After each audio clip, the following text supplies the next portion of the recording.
London, May 15th, 1817. The Westbrook Ball glittered like a jewel box opened to the night, its chandeliers casting golden light across the polished marble floors where silk skirts whispered secrets and the orchestra wove melodies that drifted through air thick with the mingled scents of hothouse roses, expensive perfume, and beeswax candles. Eleanor Pembroke stood at the periphery of the ballroom, a familiar position she had long since accepted as her natural place, her gloved hands folded before her as she watched the younger debutantes whirl past in their pastel gowns, their faces bright with hope and anticipation. At 27 years of age, she had moved beyond hope into a quieter country of resignation, where she served as companion to those still young enough to dream of love matches and titled husbands. The modest lavender silk of her gown, chosen more for economy than fashion, marked her as clearly as any sign. A woman past her bloom, a spinster with a small dowry and smaller prospects, content now to fade into the wallpaper while others danced toward their futures. She had made her peace with it, or so she told herself on nights when loneliness did not press too heavily against her ribs.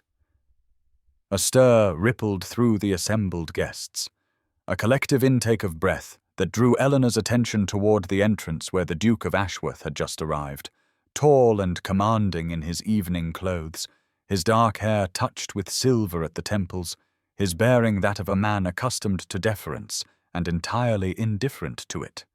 Eleanor had seen him before, of course, from this same safe distance, and she observed now with detached interest as mothers positioned their daughters in his potential line of sight, as fans fluttered and eyelashes battled, and conversations grew suddenly animated in hopes of catching his notice.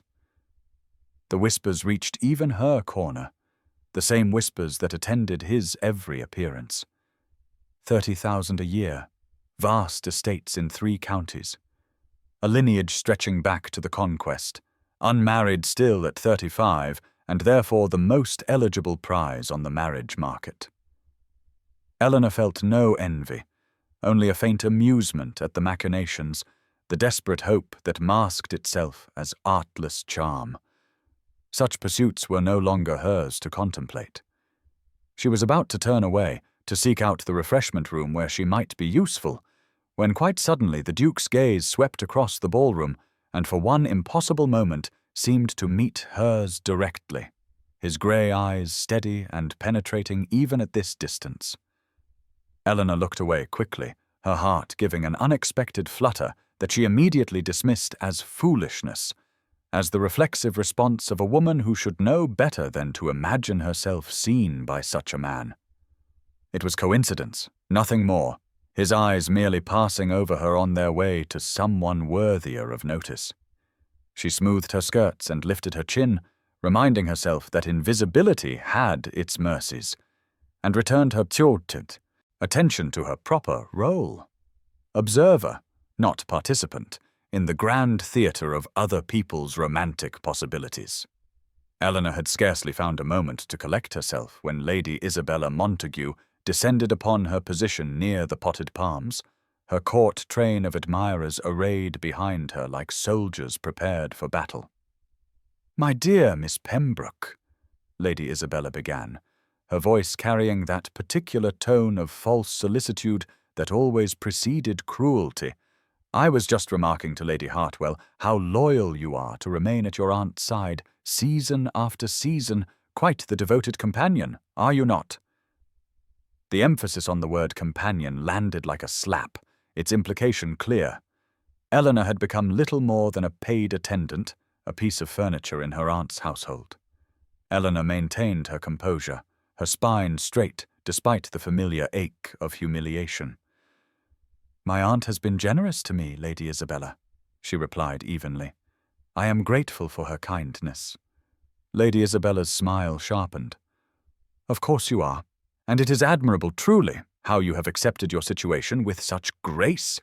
Not every woman can resign herself to spinsterhood with such dignity. I confess I should find it quite unbearable myself. But then I was fortunate enough to secure Lord Montague during my first season." The words were arrows, each one carefully aimed. Another woman in the circle, a younger debutante with more beauty than sense, tittered behind her fan. "It must be difficult," she offered with feigned sympathy. "To watch others dance while one stands aside. I cannot imagine reaching such an age without prospects." Eleanor felt the familiar weight settling over her chest, the knowledge of her position in society's hierarchy, reinforced with each pitying glance and barbed comment. She was 27, unmarried, her modest dowry of £3,000 hardly enough to tempt any gentleman of consequence. Her father's death 5 years prior had left her mother and herself in reduced circumstances, dependent upon the charity of her mother's sister, Lady Catherine Whitmore. Eleanor had been given 1 season at 22, a lacklustre affair in which she had been overlooked by every eligible gentleman, her quiet demeanour and unremarkable appearance insufficient to compete with younger, prettier, wealthier girls. She had learned then what she was in the eyes of society: invisible, negligible, a woman whose value had expired before it was ever truly recognized. The resignation had come slowly, settling into her bones like winter cold, until she convinced herself she had made peace with a future of dependence and irrelevance. Before she could formulate another dignified response, Charlotte Fairfax appeared at her elbow like a guardian angel, her kind face flushed with indignation that she was clearly struggling to conceal. "Eleanor, there you are," Charlotte said firmly, linking her arm through Eleanor's. "I have been searching everywhere for you. Come, let us find the refreshment room. I am positively parched." She steered Eleanor away from Lady Isabella's circle with determined purpose, and Eleanor allowed herself to be rescued, grateful beyond words for this singular friend who had never treated her as less than worthy. And now's the time to stop and subscribe to our channel. Every subscriber brings us closer to 1,000, which helps us keep these stories alive and coming your way. If you enjoyed this video, don't forget to like it and drop a comment telling us where you're watching from. It's always amazing to see how far these tales travel across the world. Now let's continue. Eleanor had scarcely settled back into the ballroom, her heart still racing from Charlotte's rescue, when Lord Frederick Hastings materialized before her in a quiet corridor just beyond the main doors, his expression a mixture of determination and something she could not quite name, but recognized nonetheless as calculation. "Miss Pembroke," he began, his voice too loud in the hushed space, his hands fidgeting with his gloves in a manner that betrayed his agitation. "I wonder if I might have a word with you in private, a matter of some importance." Eleanor felt Charlotte's hand slip from her arm as her friend retreated a few discreet steps, and she nodded to Lord Hastings with cautious courtesy, noting the faint sheen of perspiration on his brow despite the coolness of the corridor. He cleared his throat, glanced behind him as if to ensure they were unobserved, then launched into what could only be described as a proposal, though it lacked any trace of romance or genuine affection.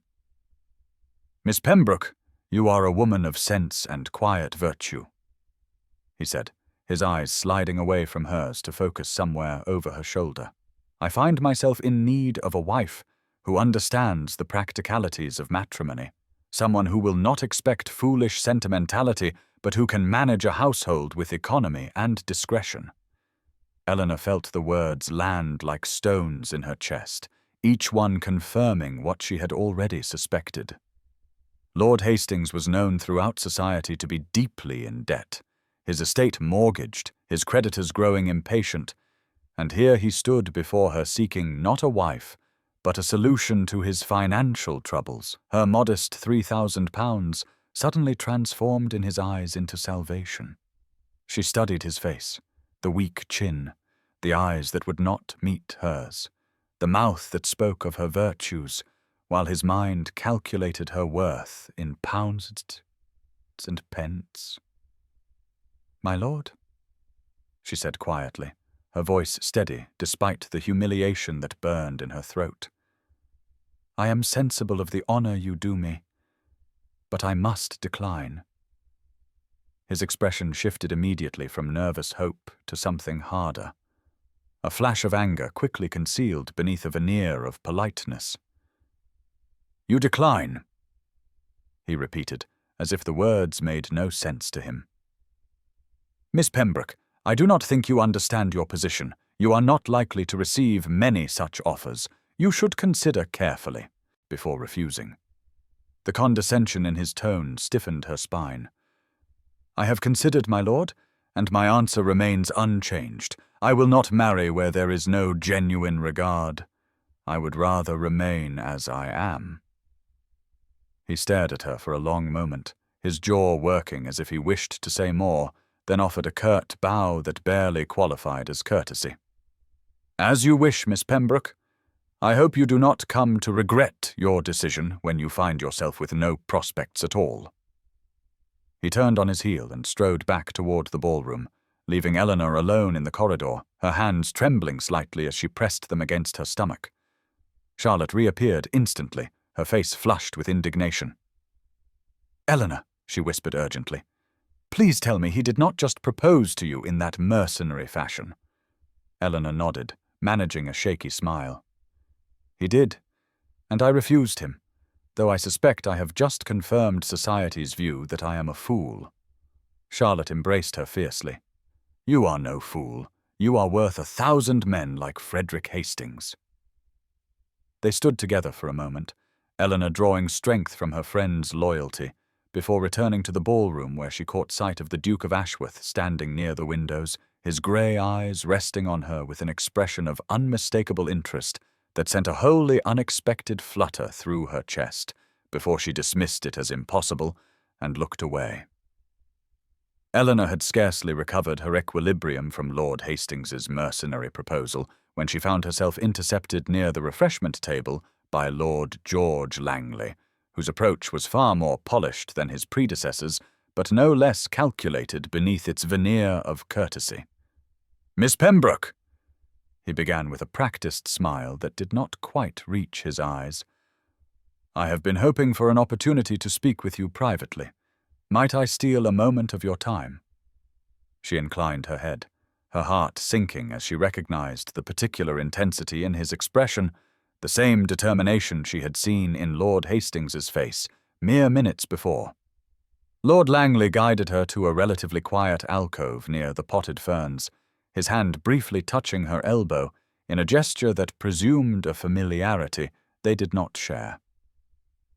"Miss Pembroke," he continued, his voice smooth and measured, "I have long admired your quiet dignity and good sense, qualities that are far too rare in society today, and I believe we might suit each other admirably." Eleanor felt the familiar weight of resignation settling over her shoulders, even as she maintained her composure, her years of navigating social situations, despite her peripheral position, lending her a certain protective detachment. "You are very kind, my lord," she replied carefully, "but I confess I am surprised by your attention. We have barely exchanged more than pleasantries in all our acquaintance." He had the grace to look slightly abashed, though his determination did not waver. "That is true," he admitted. "But I have observed you closely, Miss Pembroke, and I believe a union between us would be most prudent. Your family connections through Lady Catherine are impeccable, and your aunt's influence in certain circles would be of considerable benefit, while I could offer you the security of marriage and a respectable position." There it was, Eleanor thought with a clarity that was almost painful. The true nature of his interest laid bare, with only the thinnest pretense of romantic regard. He sought not her but what she represented, the connections she could provide, the modest dowry that might ease whatever financial pressures he faced, the respectability of an alliance with Lady Catherine Whitmore's niece. "Lord Langley," she said gently but firmly, her voice carrying a strength that surprised even herself, "I appreciate your honesty in acknowledging the practical benefits you foresee in such a match. But I must ask you directly, is there any genuine affection in your regard, any true esteem beyond these calculations of advantage?" He faltered, his practiced composure slipping as he realized she had seen through his careful presentation. "Miss Pembroke, well, affection would surely grow with time. These things develop naturally in marriage, and mutual respect is a far firmer foundation than fleeting passion." Eleanor felt a surge of something she had not experienced before.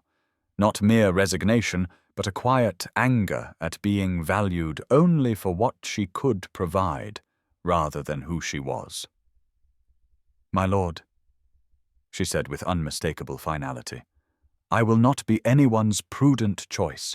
I will not marry for convenience or connections. If I am ever to marry, it will be to someone who values me for myself, not for what advantages I might bring. I must decline your offer." His expression shifted from surprise to irritation, a flush creeping up his neck as he absorbed her refusal. "You are making a grave mistake, Miss Pembroke," he said stiffly. "You are hardly in a position to be so particular at your age and with your circumstances. You should be grateful for any respectable offer." The words stung, but Eleanor held his gaze steadily. "Perhaps you are right, my lord, but I would rather face whatever future awaits me with dignity than accept a marriage devoid of genuine regard. I wish you well in finding a wife more suited to your requirements." She turned away before he could respond, her hands trembling slightly as she made her way back toward the ballroom, and she was acutely aware of the whispers that had begun to circulate. The sidelong glances and raised eyebrows, as word spread that Eleanor Pembroke had refused not one but 2 proposals in a single evening, and she heard Lady Isabella's voice rising above the murmurs with cruel clarity. "Who does she think she is? Refusing offers as though she were a diamond of the first water instead of a spinster past her prime."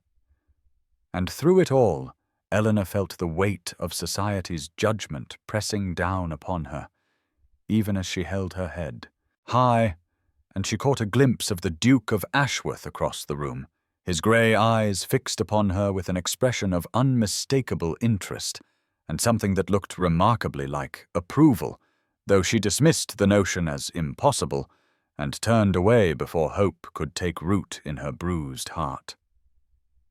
Eleanor had scarcely begun to breathe easily after her second refusal, when Lord Philip Sinclair emerged from the crowd with the unmistakable swagger of a man emboldened by wine and the intoxicating thrill of gossip. His face flushed, and his eyes glittering with something that made her stomach tighten with apprehension, even before he reached her side in the center of the ballroom, where she stood frozen like a deer before hunters. "Miss Pembroke," he announced loudly enough that heads turned and conversations faltered, his voice carrying across the polished floor with deliberate projection, "I understand you have been refusing proposals this evening with remarkable frequency, and I have decided to offer you one final opportunity to escape the unfortunate fate of spinsterhood that surely awaits you otherwise." The ballroom fell into a silence so complete that Eleanor could hear the rustle of her own silk skirts, could feel the weight of every eye in the room fixing upon her with avid curiosity and barely concealed malice, and she understood with horrifying clarity that Lord Sinclair had chosen this public venue specifically to humiliate her, to force her hand through sheer social pressure. "You are a sensible woman despite your age and circumstances," he continued with false magnanimity that made her hands clench at her sides, "and I am prepared to overlook your lack of youth and beauty and your modest dowry in order to offer you the protection of my name and the security of marriage. Surely you must see that this is your last chance to avoid becoming a burden to your family and an object of pity to society." Eleanor felt her face burn with humiliation, even as something inside her rebelled against his words, against the assumption that she should be grateful for such condescension, against the idea that any marriage was better than none, regardless of the absence of respect or affection. The temptation rose within her to simply accept, to end this excruciating scrutiny, to secure the safety of a position however loveless. But even as the word yes formed on her tongue, she remembered Lord Hastings' calculating eyes and Lord Langley practical assessment, and she understood with sudden fierce clarity that accepting such a proposal would be a betrayal of everything she valued in herself, that she would rather face whatever lonely future awaited her than spend her life with a man who viewed her as a charitable project. "My lord," she said clearly, her voice steady despite the trembling in her limbs, "I must decline your generous offer.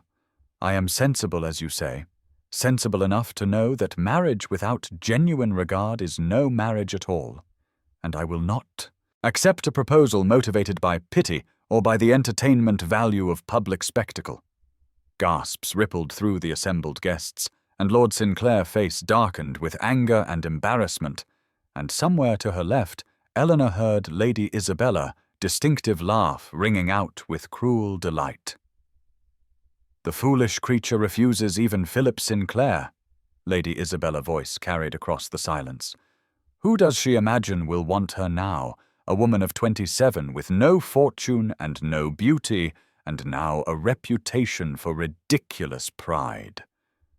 Eleanor felt her composure crack under the weight of judgment pressing down upon her from all sides, felt tears burning behind her eyes, and a desperate need to escape before she broke entirely in front of this audience that waited with barely concealed anticipation for her humiliation to be complete. And she turned blindly toward the terrace doors, seeking air and darkness and solitude where she might collect the shattered pieces of her dignity before anyone could witness her cry. Before Eleanor could reach the sanctuary of the terrace doors, before she could escape the suffocating weight of judgment and mockery that pressed upon her from all sides, a presence materialized at her elbow with such quiet authority that the very air around her seemed to shift and steady, and she turned to find herself looking up into the grey eyes of Alexander Ravenscroft, the Duke of Ashworth, whose expression held none of the pity or amusement she had braced herself to see, but rather a calm concern that made her breath catch in her throat. "Miss Pembroke," he said in a voice that carried just enough to be heard by those nearest them, but no further. His tone infused with a quiet command that seemed to still the whispers surrounding them. "Are you quite well? May I offer you my assistance?" Eleanor struggled to find words, struggled to maintain the composure that had carried her through 3 humiliating proposals and the cruel laughter of Lady Isabella's set, and she was acutely aware that every eye in the ballroom had shifted from her humiliation to this new and utterly unexpected development. "Your Grace," she managed, her voice barely above a whisper. I was just seeking some air. I did not mean to cause such a disturbance." He studied her face for a long moment, and she had the strangest sensation that he saw past the flushed cheeks and trembling composure to the wounded dignity beneath, that he understood in some fundamental way the cruelty she had just endured. "Then permit me to escort you to the terrace," he said, offering his arm with a formality that somehow conveyed both respect and protection. "The evening is warm, and you look as though you could benefit from a moment away from the crowd." Eleanor hesitated, confused by his intervention, and terrified that accepting his assistance would only add fuel to the gossip already burning through the ballroom. But before she could demur, he had gently taken her hand and placed it on his sleeve, his own hand, covering hers briefly in a gesture that steadied her trembling fingers. As they moved toward the terrace doors, Lord Philip Sinclair, emboldened by wine and wounded pride, called out with a sneer that carried across the suddenly silent room, "It seems Miss Pembroke prefers to refuse honest offers while encouraging the attentions of those far above her station. Perhaps her judgment is as impaired as her prospects." The Duke stopped, the sudden stillness of his body conveying a danger that made Eleanor's heart pound with a new kind of apprehension, and he turned slowly to face Lord Sinclair with an expression of such icy disdain that several people audibly gasped. "Lord Sinclair," the Duke said in a voice that cut through the silence like a blade, cold and precise and utterly contemptuous, "I have observed the quality of the proposals Miss Pembroke has received this evening, and I must say that her judgment appears to be infinitely superior to that of the gentlemen, and I use that term loosely, who have presumed to offer for her. There is nothing honest about proposals motivated by financial desperation or social climbing, and nothing honourable about making a spectacle of a lady for one's own entertainment. I suggest you examine your own conduct before you presume to question hers." The ballroom fell into a silence so complete that Eleanor could hear her own heartbeat thundering in her ears, could feel the shocked stares of the assembled guests, could sense the shift in the very atmosphere as the Duke's words settled over the company like frost, and Lord Sinclair face drained of colour before he turned abruptly and disappeared into the crowd.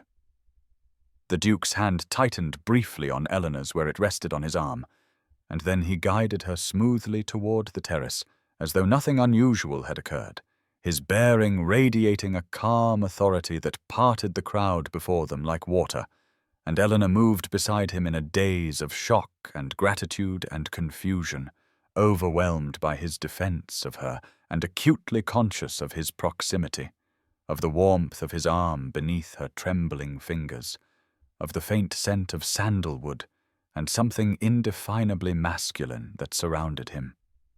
The cool evening air on the terrace struck Eleanor's flushed cheeks with welcome relief, and she drew in a shaking breath as the Duke guided her away from the doors toward the stone balustrade, where lanterns cast pools of golden light against the darkness of the gardens beyond, the sounds of the ballroom muffled now to a distant hum that seemed to belong to another world entirely. "Miss Pembroke," the Duke said, releasing her arm and turning to face her with a formality that somehow steadied her racing heart. "Allow me to introduce myself properly. I am Alexander Ravenscroft, Duke of Ashworth, though I suspect you already knew that." Eleanor managed a curtsy, despite her trembling limbs, her voice emerging steadier than she had expected when she replied, "Your Grace, I am Eleanor Pembroke, and I must thank you for your intervention, though I confess I am not entirely certain why you troubled yourself on my behalf." He studied her face in the lantern light, his grey eyes serious and searching, and then something shifted in his expression, a softening that made him look younger and less formidable. "I must apologize for creating such a scene," he said quietly, "but I find I cannot apologize for the words themselves. I have little tolerance for bullies, and even less for men who presume to humiliate a lady for their own amusement." Eleanor felt her throat tighten with unexpected emotion at his words, at the genuine anger on her behalf that she heard beneath his measured tone. "I did not require rescue, Your Grace," she said, needing somehow to assert that she had not been entirely helpless. "I had already refused Lord Sinclair before you intervened." He smiled then, a genuine smile that transformed his austere features into something warm and approachable. "I know you did," he replied, "and most admirably. I confess I acted as much for my own satisfaction as for yours. I cannot abide such conduct, and I found myself unable to remain silent." They stood in silence for a moment, the awkwardness of their situation settling between them, and then the Duke spoke again, his tone curious rather than judgmental. "May I ask why you refused 3 proposals this evening? Surely at least one of them must have been tempting from a practical standpoint." Eleanor felt a spark of something, anger perhaps, or simply the recklessness born of a night that had already stripped away her usual caution, and she lifted her chin to meet his gaze directly. "Because I will not be anyone's convenient choice, Your Grace," she said with the honesty that surprised her. I will not marry a man who views me as a solution to his financial difficulties, or a prudent investment, or a charitable project. I would rather remain a spinster all my days than accept a proposal devoid of genuine regard." The Duke's expression shifted again, something like respect kindling in his eyes as he listened to her words. "That is a brave stance," he said softly. "Particularly given society's view of unmarried women of a certain age, you must have considerable strength of character to maintain such principles in the face of such pressure." Eleanor felt heat rise to her cheeks again, but this time it was not shame, but rather a confused pleasure at being truly seen, truly heard by this man who had no reason to care about her circumstances. "I have had 5 years to reconcile myself to spinsterhood, Your Grace," she replied. "My father's death left us in reduced circumstances, and I had one unsuccessful season before I accepted my situation.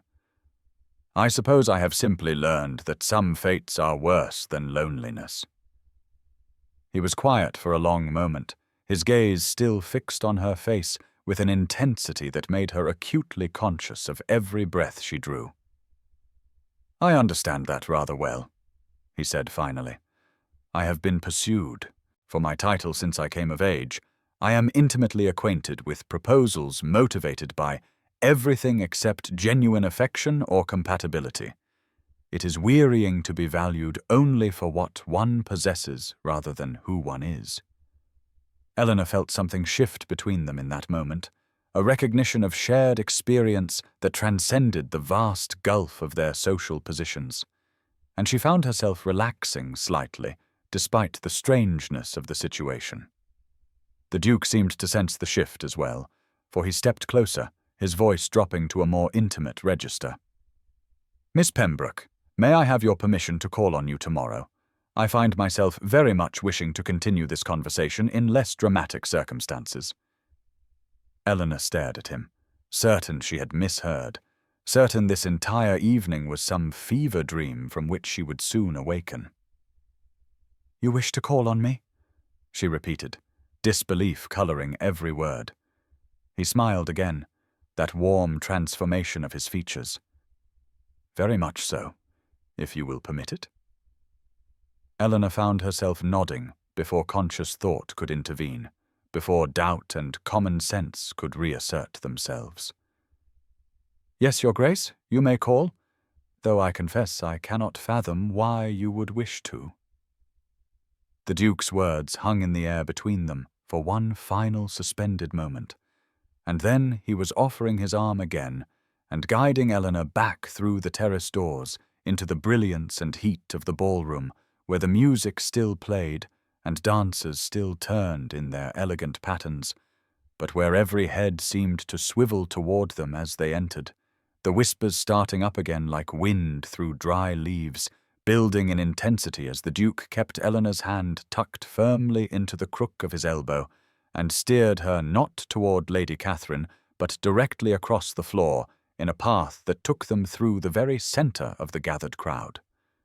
Eleanor felt the weight of every stare like a physical touch, felt her cheeks burning and her heart hammering against her ribs as she struggled to maintain her composure while the Duke moved with unhurried confidence as though he had every right to command the attention of the entire assembly. And perhaps he did. Perhaps dukes simply existed in a realm where social conventions bent around them like light around the sun. They were halfway across the floor when the Duke paused, his hand tightening briefly on hers in a gesture that might have been reassurance or warning, and then his voice rang out clear and carrying in a tone that demanded attention. "Lady Catherine, I hope you will forgive the presumption, but I believe Miss Pembroke is feeling unwell, and I have taken it upon myself to ensure she is escorted home safely." Eleanor saw her aunt's face across the room, saw the confusion and alarm, and something that might have been calculation flash across those familiar features, before Lady Catherine rallied with admirable speed and began making her way toward them through the crowd that parted before her like water. The Duke did not wait for her aunt to reach them, but turned slightly so that his next words would carry to the assembled guests who had fallen silent with an attention that would have been comical if Eleanor had not been so acutely mortified. "I have observed much this evening," he said in that same clear, carrying tone, his grey eyes sweeping the crowd with an expression that made several people shift uncomfortably, "and I find myself reflecting on the difference between gentlemen and opportunists, between honor and exploitation, between those who understand what it means to value another person and those who view their fellow human beings as mere instruments for their own advancement." The silence that followed his words was absolute and electric, and Eleanor felt simultaneously grateful for his defense of her and horrified by the spectacle they were creating, by the way this would feed the gossip mills for weeks to come, by the impossibility of ever fading back into comfortable invisibility after such public notice. Lady Catherine had reached them now, her face a study in conflicting emotions as she looked from Eleanor to the Duke and back again, and she was opening her mouth to speak when the Duke smoothly took charge again with the effortless authority of a man accustomed to having his wishes treated as commands. "I trust you will permit me to see you both safely to your carriage," he said to Lady Catherine, though his hand had not released Eleanor's arm. "The evening has been eventful, and I believe Miss Pembroke would benefit from rest." Before Eleanor could protest, before Lady Catherine could do more than nod in flustered agreement, before anyone in the stunned ballroom could react, the Duke was guiding them toward the entrance with that same unhurried confidence that suggested nothing unusual was occurring. And then at the very threshold where footmen stood ready with cloaks and the night air drifted in cool and fresh, he did something that would ensure this evening lived in the memory and gossip of society for years to come. He turned to Eleanor, and in a movement so smooth and decisive it seemed choreographed, he swept her up into his arms as though she weighed nothing at all, ignoring her gasp of shock and her aunt's strangled exclamation and the collective intake of breath from every witness.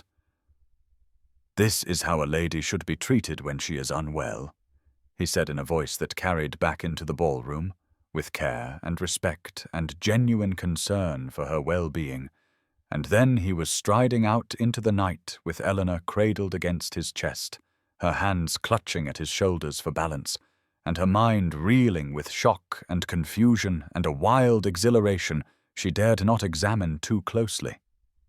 The Duke's carriage was sumptuous beyond anything Eleanor had experienced, with velvet seats in deep burgundy and gleaming brass fittings that caught the light from the carriage lamps, and she found herself pressed into the corner of the seat with her hands twisted together in her lap, while Lady Catherine sat across from her looking between Eleanor and the Duke with an expression that cycled rapidly through shock and calculation and nervous excitement, and the Duke himself sat beside Eleanor with perfect composure, as though carrying women out of ballrooms was something he did regularly, and without particular thought. "Your Grace," Eleanor managed to say once she had gathered sufficient breath and courage, "you have ruined me. That spectacle will be on every tongue in London by morning. My reputation is utterly destroyed." The Duke turned to look at her, and in the dim light of the carriage his expression was thoughtful rather than apologetic. "Miss Pembroke," he said in that calm, measured voice that somehow made everything he said sound reasonable, "your reputation was already being thoroughly shredded by those 3 public proposals and your refusals of them. By this time tomorrow you would have been the object of either pity or mockery depending on the charitable nature of the gossip. My intervention has merely redirected the speculation into different channels." Eleanor stared at him, trying to process his words through the confusion and shock that still gripped her. "What do you mean?" she asked, though she feared she already knew. He leaned back slightly against the seat, his eyes never leaving her face. "You have a choice in how society will remember this evening," he said. "You can be Miss Pembroke, who refused 3 proposals in one night and was laughed at by Lady Isabella Montague and her set, pitied as the desperate spinster who threw away her last chances at marriage. Or you can be Miss Pembroke, who caught the attention of the Duke of Ashworth in such a manner that he carried her from a ballroom in front of all of society. Which version would you prefer to be whispered about?" Eleanor felt the truth of his words settle over her like cold water, clearing away some of the panic and leaving behind a strange clarity.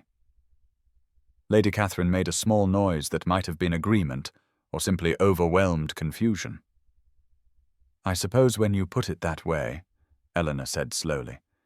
"But, Your Grace, you did not have to involve yourself so dramatically in my affairs. Surely a simple escort to the carriage would have sufficed." He smiled then, and there was something almost boyish in the expression, despite his commanding presence. "I must apologize for the high-handedness of my actions," he said. "I confess I acted on impulse rather than careful planning.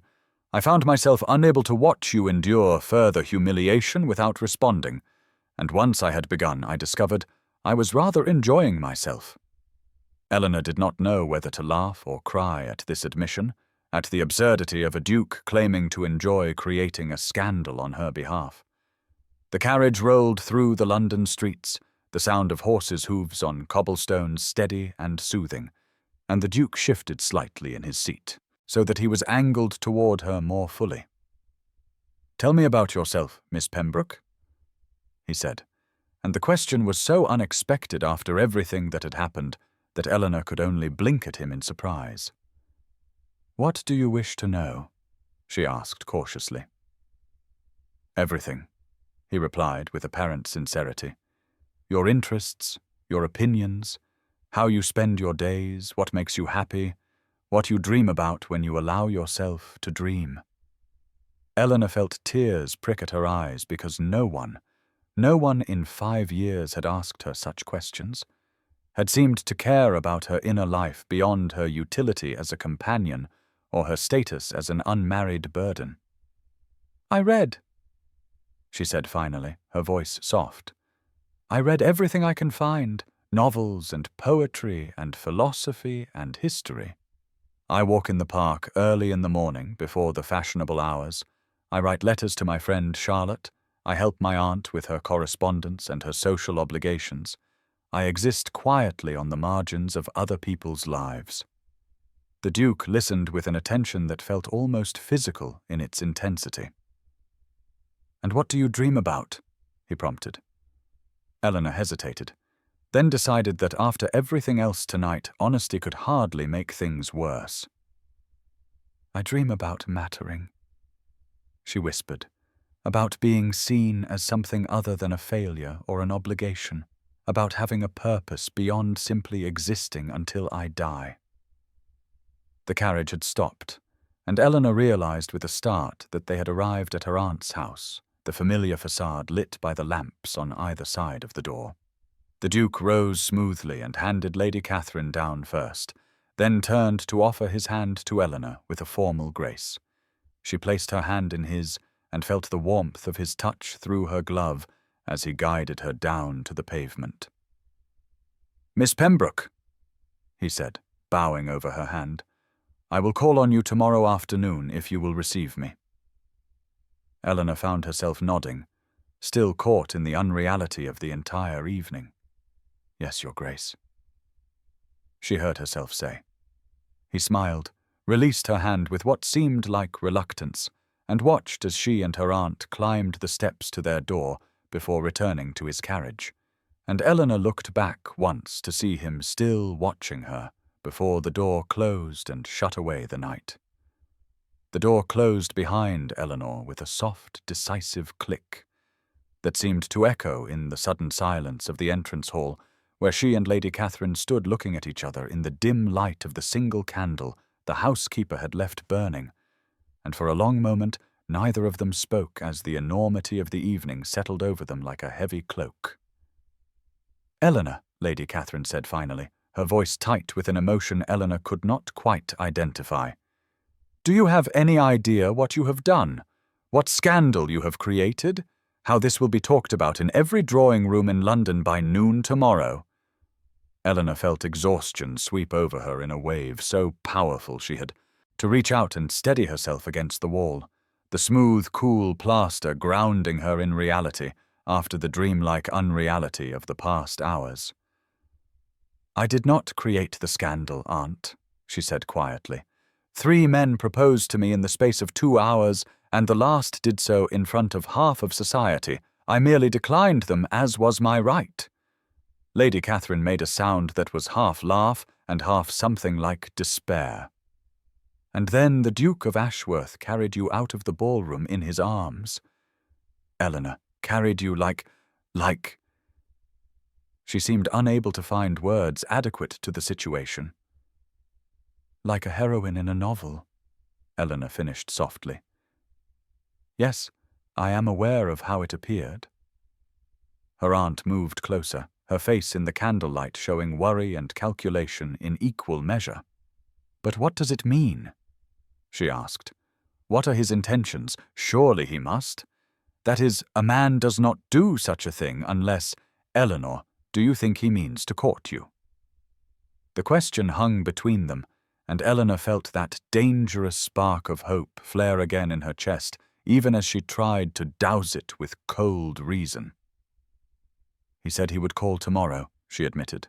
"But, Aunt, you must not read too much into his actions. He was being kind. He saw I was distressed, and he intervened, that is all." Lady Catherine's expression shifted to something almost pitying. "My dear child," she said, "the Duke of Ashworth does not need to be kind. Men of his rank and wealth are not kind unless they choose to be, and they certainly do not create massive social scandals out of kindness alone." Eleanor felt tears threaten again, and blinked them back fiercely. "I cannot hope," she whispered. "I cannot allow myself to believe that a man like that would truly be interested in someone like me.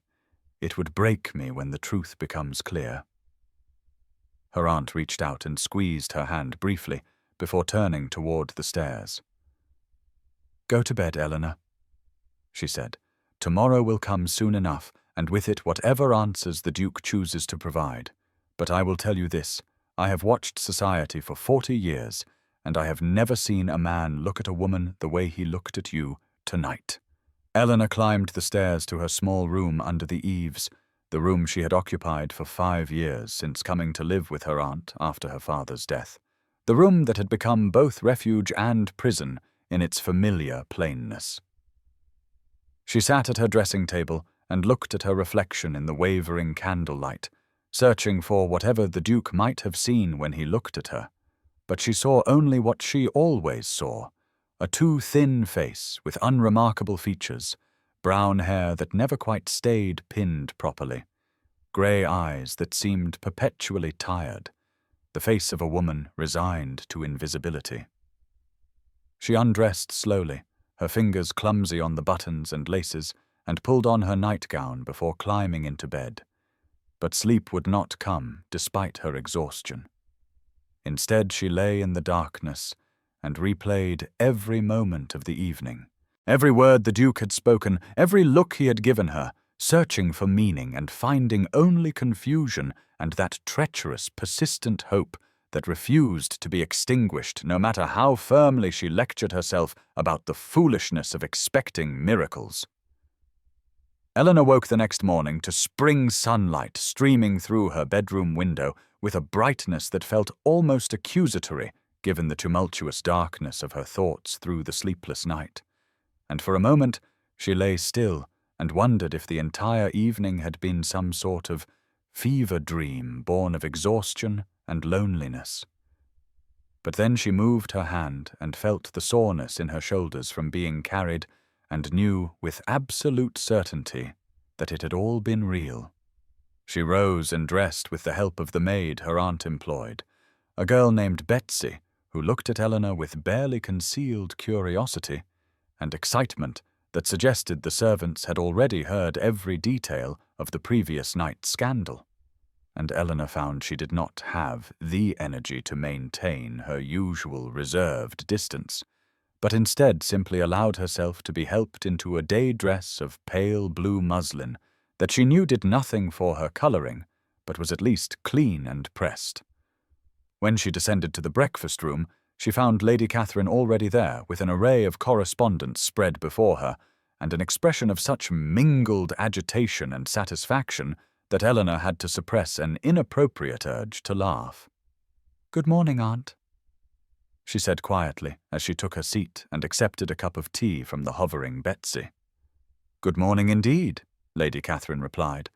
"We have had 14 calling cards left already this morning, and it is barely past 10. Half of London wishes to call on us this afternoon, no doubt hoping to extract every detail of last night's drama. And there is this." She pushed forward a card of such heavy cream stock that Eleanor knew before looking what it must be. And sure enough, when she picked it up, she saw the Duke of Ashworth's name, embossed in elegant script above a message in a bold, masculine hand, expressing his hope that Miss Pembroke had suffered no ill effects from the evening's excitement, and his intention to call at 3 in the afternoon, if that time was convenient. Eleanor set the card down with fingers that trembled slightly and took a sip of tea to cover her confusion, the liquid hot and bracing and ordinary, in a way that helped ground her in reality. "He is coming here," she said unnecessarily. "Of course he is coming here," Lady Catherine said with an edge of impatience. "A man does not behave as he did last night and then simply disappear. Eleanor, you must prepare yourself for the possibility that his intentions are serious." Eleanor shook her head slowly, trying to hold on to the protective cynicism that had sustained her through 5 years of disappointment. "He was being kind, Aunt. He saw a woman in distress, and his chivalrous nature compelled him to intervene. That is all. You must not build castles in the air, or you will make us both ridiculous." Lady Catherine looked at her with an expression Eleanor could not quite interpret, something between pity and exasperation, and perhaps affection. "My dear girl," she said more gently, "I know you have been hurt. I know society has been cruel to you, but the Duke of Ashworth is 32 years old, and has been the most sought-after man in England for over a decade. If he wished merely to be kind, he could have offered you a polite escort to your carriage. He did not need to create the spectacle he created unless he wished to make a statement." Before Eleanor could respond, there was a commotion in the entrance hall, and then Betsy appeared again, looking flustered and excited, carrying an enormous arrangement of white roses and lilies, so extravagant that it must have cost more than Eleanor's dress allowance for an entire year. And behind Betsy came the housekeeper, carrying another arrangement, equally magnificent, and the two women set the flowers on every available surface until the breakfast room looked like a hothouse and smelled of spring and growing things and impossible hope. The drive through Hyde Park at the fashionable hour of 5 in the afternoon was an experience Eleanor had observed countless times from the periphery, but had never imagined experiencing herself. Yet here she sat beside the Duke of Ashworth in his magnificent barouche, drawn by a perfectly matched pair of grey horses, aware with every nerve in her body of the eyes upon them, and the whispers that followed their progress along the wide, tree-lined paths where all of fashionable London came to see and be seen. The Duke handled the ribbons with easy expertise, his attention seemingly focused on his driving, but Eleanor noticed how he angled the carriage to ensure they were visible, how he acknowledged acquaintances with courteous nods but did not stop, how his manner suggested that escorting her was the most natural thing in the world and required no explanation or justification. Lady Isabella Montague stood with her particular friends near the Serpentine, her expression frozen somewhere between shock and envy.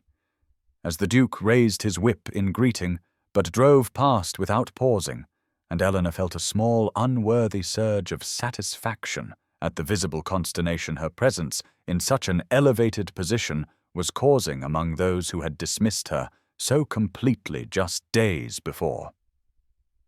The Duke glanced at her then, his blue eyes warm with what looked remarkably like approval, and said in a voice pitched for her ears alone, "You are doing splendidly, Miss Pembroke. I know this cannot be comfortable for you, but you carry yourself with remarkable grace." Eleanor felt heat rise in her cheeks at the praise, but managed to meet his gaze steadily as she replied, "I confess I feel rather like an exotic creature on display at the menagerie, Your Grace, but I suppose I shall become accustomed to it." He laughed then. "Abe," genuine sound of amusement that drew more stares, and said, "Please, when we are private or nearly so, you must call me Alexander. I find I am weary of being your graced to death, and I should like to hear my name in your voice." The intimacy of the request stunned Eleanor into momentary silence. But before she could formulate a response, he continued, "Tell me about your childhood, Miss Pembroke. You mentioned your father was a scholar. Did you share his interests?" The shift in topic steadied her, and she found herself speaking more easily than she had expected, telling him about her father's library and his patient instruction, about learning Latin and Greek alongside her brothers before they went away to school, about the books that had been her refuge and her education. The Duke listened with an attention that seemed absolute, asking questions that revealed genuine interest and surprising knowledge. And when Eleanor hesitantly mentioned her grief at having to sell her father's library to pay debts after his death, she saw something fierce flash across his features before he said quietly, "What books did you most regret losing?"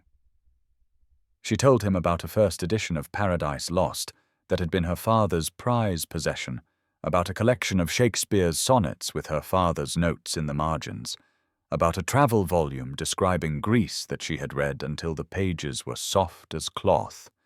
And the Duke nodded slowly, as if committing each title to memory, before steering the conversation toward his own estate, describing the extensive library there and his hope that she might find it of interest should she ever visit. Eleanor felt hope flutter dangerously in her chest at the casual way he included her in his future plans, at the assumption that their acquaintance would continue and deepen, but she tried to keep her voice steady as she expressed interest in seeing such a collection. Over the course of the next week, the Duke's attentions to Eleanor became impossible for society to dismiss as mere charitable impulse or passing curiosity, and London found itself divided into camps of fascination and scandal, with the more romantic souls sighing over the unexpected courtship, while the rigidly conventional expressed shock that a man of such exalted rank would pursue a woman so clearly past her prime and possessed of no fortune or connections to justify such interest. The Duke called at Lady Catherine's residence every day at 3 in the afternoon with a punctuality that suggested genuine eagerness rather than polite obligation, and he sent flowers each morning with such regularity that Eleanor's sitting room began to resemble a hothouse filled with roses and lilies and exotic blooms she could not name, but whose fragrance followed her through her days, like a reminder that perhaps miracles were possible after all. He escorted Eleanor and her aunt to the theatre, where they sat in his private box and became the object of more attention than the performers. On stage, every opera glass in the house trained upon them as society watched for signs of what this unprecedented courtship might mean and whether it would last beyond the initial excitement. Lady Isabella Montague, whose malice seemed to grow in direct proportion to Eleanor's rising fortune, began a campaign of vicious whispers suggesting that Eleanor must have employed some sort of trickery or manipulation to ensnare the Duke, that perhaps she was not the modest, retiring spinster. She appeared but rather a cunning schemer who had studied the Duke's preferences and manufactured a persona designed to appeal to him. And when that narrative failed to gain sufficient traction, she shifted to darker insinuations about feminine wiles and compromising situations that might have forced his hand. Charlotte Fairfax, loyal as ever, defended Eleanor with a fierceness that nearly resulted in her being cut from Lady Isabella's circle entirely. But Charlotte declared she would rather be excluded from a dozen drawing-rooms than allow her dearest friend to be slandered without response, and her staunch defence won Eleanor other allies among the more fair-minded members of society, who remembered their own struggles against the cruelty of social judgment. Eleanor herself tried to maintain her equilibrium amid the swirling gossip, but at a musical evening at the home of Mrs. Margaret Colborne, she found herself standing near a partially open door and overheard two matrons discussing the Duke's courtship in tones that suggested they believed themselves unobserved. "I cannot fathom what he sees in her," one voice said. "She is plain and aging, and brings nothing to the match. Perhaps he has some scheme related to her aunt's influence, or perhaps he is simply amusing himself before making a proper match with a woman of appropriate rank and youth." The words struck Eleanor with the force of physical blows, each syllable confirming every fear she had tried to suppress. And she felt the familiar shame rise in her throat, along with the old conviction that she was indeed unworthy of the Duke's regard, and that eventually he would see her as society did, and realize his mistake. She withdrew to a corner of the room, her hands trembling as she gripped her fan, her mind cataloguing all the reasons the matrons were correct in their assessment, and wondering how she had allowed herself to hope for something so far beyond her reach. Lady Catherine found her there and sat beside her without speaking for a long moment before saying quietly, "You heard something that has distressed you." Eleanor nodded, not trusting her voice, and her aunt continued, "The Duke is no fool, Eleanor. He has been pursued by every ambitious mamma and scheming miss in England for more than a decade, and he has never shown the slightest inclination toward any of them until now. Do you truly believe he would invest this much time and public attention in you if his feelings were not genuine?" The words were blunt but kind, and Eleanor felt something loosen slightly in her chest, even as doubt continued to whisper that perhaps her aunt was wrong, that perhaps the Duke's interest would fade once the novelty wore off, and he remembered that he could have anyone. The soiree at Mrs. Colborne's residence continued with musical performances and polite conversation, but Eleanor found herself unable to rejoin the gathering with her usual composure, retreating instead to a small withdrawing room where she stood by the window looking out at the lamplit street below and trying to quiet the storm of doubt that had been unleashed by those carelessly cruel words she had overheard. The voices of the two matrons echoed in her mind with relentless persistence, each word a confirmation of fears she had tried desperately to suppress, and she found herself cataloguing once again all the reasons why the Duke's interest could not possibly be what it seemed, why a man of his position and prospects would surely come to his senses and realize that Eleanor Pembroke, with her 27 years and modest inheritance and unremarkable appearance, was a poor choice indeed when he could have any bright young beauty in England.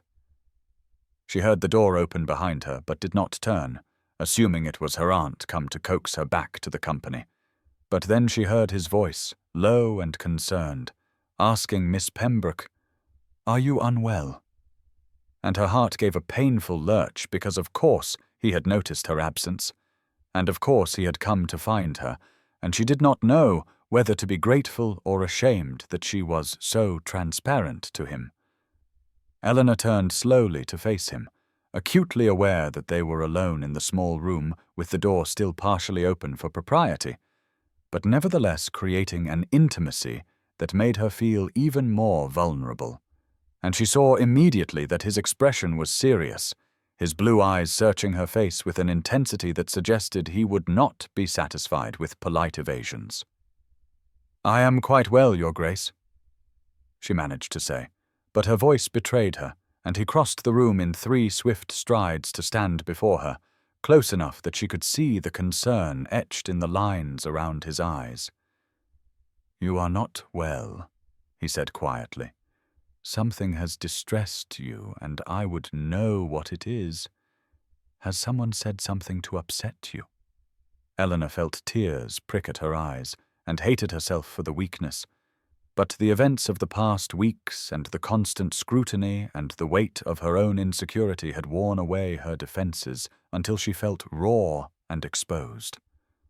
She looked down at her hands, twisting together in an unconscious gesture of anxiety, and said in a voice barely above a whisper, I cannot help but wonder if your attentions, if all of it is real, or if I am deceiving myself into believing something that cannot possibly be true." The Duke went very still, and when Eleanor dared to glance up at him, she saw that his expression had shifted into something fierce and almost angry, though she sensed instinctively that the anger was not directed at her. He reached out slowly, as if giving her time to withdraw, and took both her hands in his grip warm and steady, and said with quiet intensity, "Come with me. We must speak privately and properly." He led her to a small library across the hall, closed the door firmly behind them in defiance of propriety, and turned to face her with an expression that demanded her full attention and honesty, and Eleanor felt simultaneously terrified and hopeful as she waited for him to speak. The Duke handed Eleanor down from his carriage at the entrance to his country estate 2 days later, Lady Catherine settling herself comfortably in the travelling coach with a knowing smile that suggested she had no intention of hovering too closely during their visit, and Eleanor felt her breath catch as she took in the magnificent sprawl of Ashworth Park with its honey-coloured stone glowing in the afternoon sunlight, and its formal gardens stretching in elegant patterns toward distant woodlands that seemed to go on forever into the soft green countryside. She had expected grandeur, of course, for one could not be a duke without possessing estates of considerable magnificence, but she had not expected the way Alexander's face softened as he looked upon his home, nor the gentle pride in his voice as he said quietly, "Welcome to Ashworth, Eleanor. I hope you will come to love it as I do." He did not lead her immediately to the grand entrance, where she could see servants assembling in formal lines to greet their master and his guest, but instead guided her along a side path through an arched gateway covered in climbing roses, whose scent hung heavy and sweet in the warm air, and she realized with a start that he was taking her to see not the public face of his estate, but the private heart of it, the places that mattered to him personally. They walked through gardens that were less formal than those visible from the main approach, wilder and more intimate, where flowers bloomed in profusion and stone benches invited quiet contemplation, and Alexander spoke as they walked, his words coming more freely here than she had ever heard them in London's drawing-rooms. He told her of his plans to improve the tenant cottages, to establish a school for the estate children, to modernize the farming methods in ways that would benefit both the land and those who worked it. And Eleanor heard in his voice not the distant benevolence of a nobleman performing expected duties, but genuine care and connection to the people whose lives depended upon his stewardship. She ventured her own thoughts, hesitantly at first, and then with growing confidence as she saw how intently he listened, about the importance of considering the tenant's own knowledge and experience, about programs she had read of in agricultural journals that her father had once subscribed to, about the dignity of partnership rather than mere charity. And Alexander stopped walking to turn and look at her with such focused attention that she felt heat rise in her cheeks. "You understand?" he said simply. "Most people of our class see estate management as either a tedious duty or an opportunity for profit. But you see the people, the lives, the responsibility of care." They continued to a small building that proved to be his private library, far more intimate than the formal library in the main house, lined floor to ceiling with books that showed signs of actual reading rather than decorative arrangement, and Eleanor moved along the shelves with growing delight as she recognized favorite authors and discovered volumes she had longed to read but never had access to, while Alexander watched her with an expression that made her heart race. He told her she could come here whenever she wished, that what was his would be hers, and the words seemed to carry weight beyond their surface. Meaning, a promise of true partnership and shared life. In the garden again, he led her to a bench overlooking a small pond where swans glided in serene pairs, and they sat in companionable silence for a long moment, before Eleanor found herself speaking of dreams she had barely acknowledged even to herself, of longing to travel beyond England's shores, to read not just novels but philosophy and history, to matter in some way beyond being merely ornamental. And she half expected him to smile indulgently at such unfeminine ambitions. Instead, he took her hand, his fingers warm and strong as they closed around hers, and the touch sent sensation flooding through her entire body, electric and alive and terrifying in its intensity. "Eleanor," he said, and her name in his voice was like a caress. "You matter. You have always mattered. The world's failure to see your worth does not diminish it." She turned to look at him, and found his face very close to hers, his blue eyes dark with emotion she was only beginning to understand, and she knew with sudden crystalline certainty that she was falling in love with him, had perhaps been falling since the moment he had carried her from the ballroom in defiant disregard of propriety and expectation. The knowledge brought fear sharp and immediate. For to love him was to give him power to hurt her beyond anything society's cruelty had ever achieved. But beneath the fear ran a current of joy so fierce and bright that she could not contain it, and when he lifted her hand to his lips and pressed a kiss to her knuckles while holding her gaze, she felt something fundamental shift inside her, a surrender not to him, but to the possibility that she might actually deserve the happiness his presence promised. The happiness Eleanor had felt at Ashworth Park sustained her through the journey back to London, but that fragile joy began to fracture when Lady Catherine informed her 3 days after their return that a gentleman had called asking to see Eleanor urgently, a Mr. Harold Pembroke, who claimed to be her father's cousin and therefore her own relation, and Eleanor felt a cold dread settle in her stomach, because she knew Harold Pembroke had met him exactly once at her father's funeral, where he had assessed the modest estate with calculating eyes and made remarks about family duty that had felt more like threats than comfort. She received him in the drawing-room with her aunt present, her posture carefully composed even as anxiety churned within her, and Harold Pembroke proved to be exactly as she remembered, a man of perhaps 45 years with thinning hair and a perpetual expression of aggrieved entitlement, his clothing expensive but slightly outdated, as if he were trying to project a status he did not quite possess.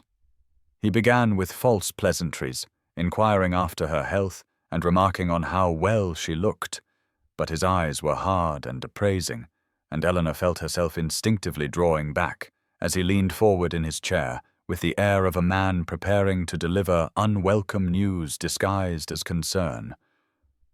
"I have been hearing the most extraordinary rumors, cousin," he said with a smile that did not reach his eyes. "Rumors that the Duke of Ashworth has been paying you particular attention, and naturally, as your nearest male relation, I felt it my duty to call and ascertain the truth of the matter and ensure that you are not being taken advantage of by a man whose intentions may not be honorable." Eleanor felt anger flare hot and immediate at the presumption in his words, at the suggestion that Alexander could be anything but honorable, and she said with careful control that the Duke's attentions were entirely proper and welcome, and were frankly none of Mr. Pembroke's concern. Harold's expression shifted into something harder, the pretense of avuncular concern dropping away to reveal the calculation beneath, and he said bluntly that, as the heir to what little remained of her father's estate, should she remain unmarried, he had every right to concern himself with her affairs, particularly when she seemed determined to throw herself away on a man who was clearly amusing himself at her expense.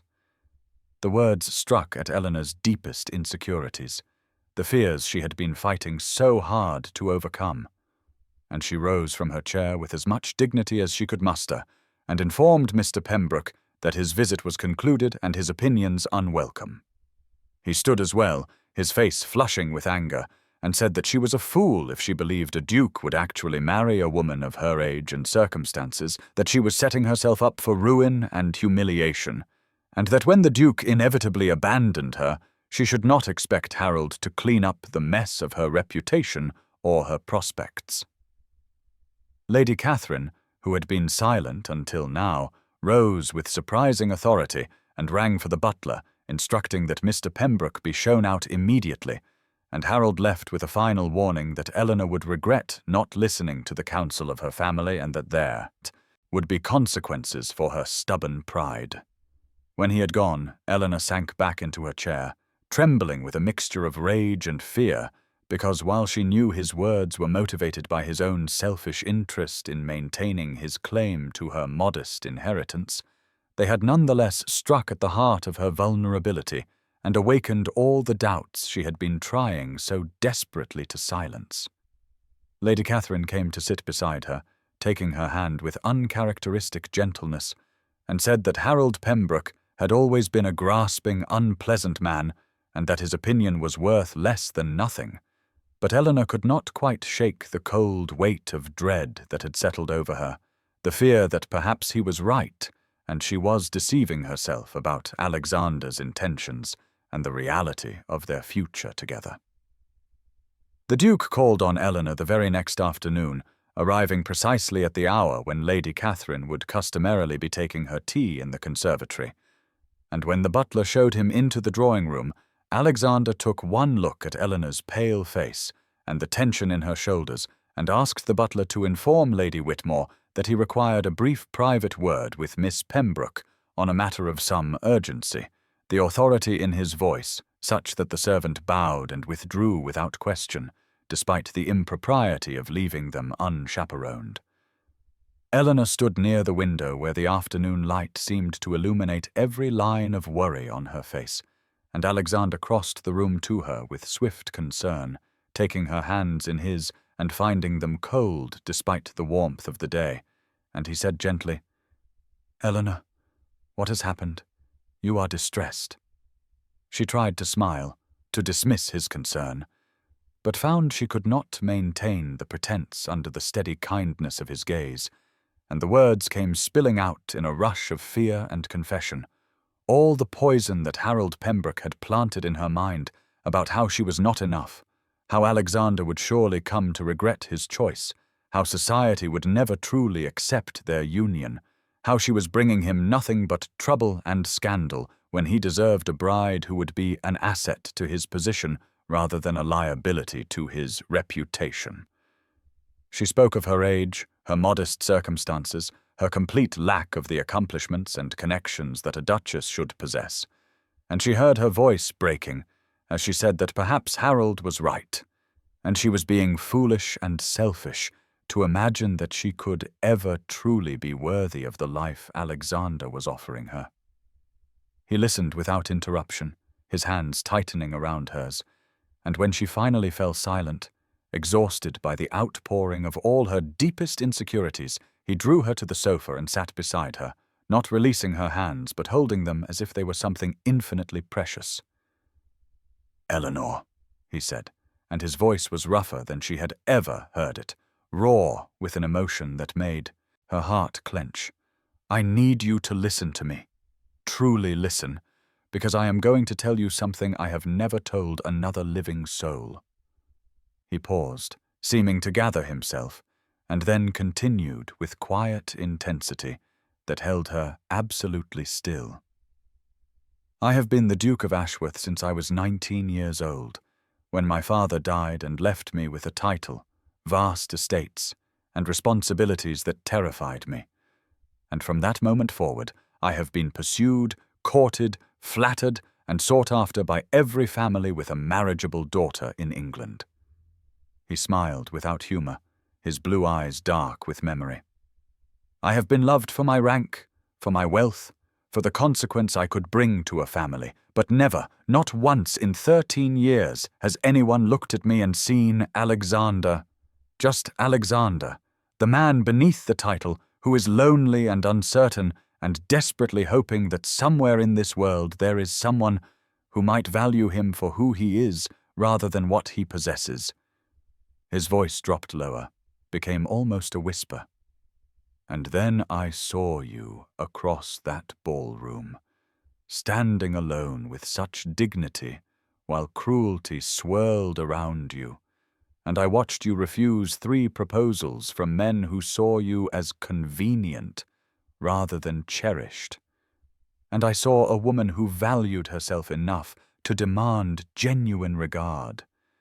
And I thought, there is someone who understands what it means to be valued for one's true self rather than surface attributes. Eleanor was weeping now, silent tears streaming down her face, and Alexander reached up to brush them away with gentle thumbs.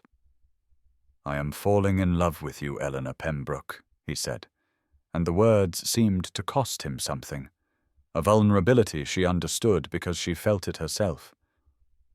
"I have been falling in love with you since that night, and it has nothing to do with duty or convenience, and everything to do with the fact that when I am with you, I feel seen and known and valued in a way I have never experienced, and the idea that you think you are not enough, when you are everything I have been searching for without knowing it, breaks my heart." She could not speak, could only look at him through her tears, and he said softly, "I know you are afraid. I am afraid too. Terrified that I will somehow fail you or lose you. But Eleanor, my darling Eleanor, please do not let the cruel words of small-minded people rob us of what we might have together. Please trust what we have found. Trust me. Trust yourself."